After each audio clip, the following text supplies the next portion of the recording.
నమస్తే అందరికీ. సిద్ధేశ్వర క్షేత్రంలో కొండలపై నుండి నీరు ఈ నంది నోటి నుండి ప్రవహిస్తుంది. ఇక్కడ నుండి నీటిని తీసుకువెళ్ళి సిద్ధేశ్వరునికి, అమ్మవారికి అభిషేకం చేస్తారు. అగస్త్య మహర్షి తపస్సుకు మెచ్చిన శివపార్వతులు ఇక్కడ స్వయంభూలుగా వెలిశారు. శివుడు ఘటిక సిద్ధేశ్వరునిగా వెలసి నిత్యం అభిషేకాలు, పూజలు అందుకుంటున్నారు. పార్వతీదేవి ఇష్ట కామేశ్వరీదేవిగా వెలసి భక్తుల కోర్కెలను తీరుస్తుంది.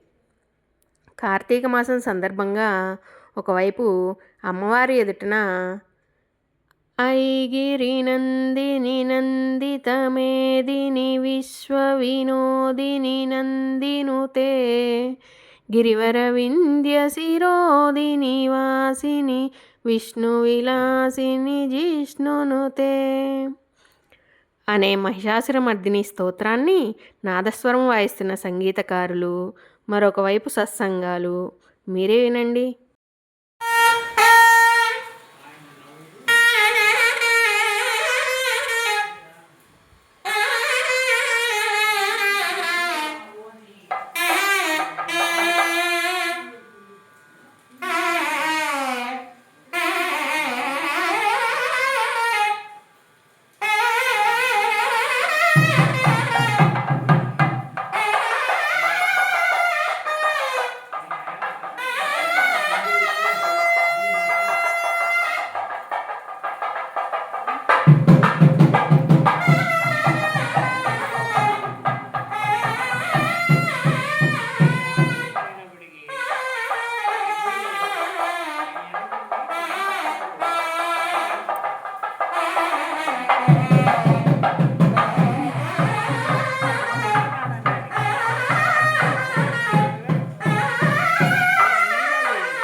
ఇదే సిద్ధేశ్వర క్షేత్రంలో అవధూత కాశీనాయన స్వామివారు స్థాపించిన అన్నదాన సత్రం.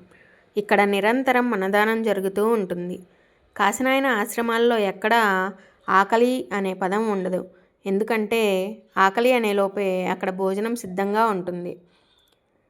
నాదస్వరం వాయిస్తున్న సంగీతకారులు మరియు సత్సంగాలు, అన్నదానాలు, అయ్యప్ప స్వాముల భజనలతో ఈ సిద్ధేశ్వర క్షేత్రం కళకళలాడుతుంది.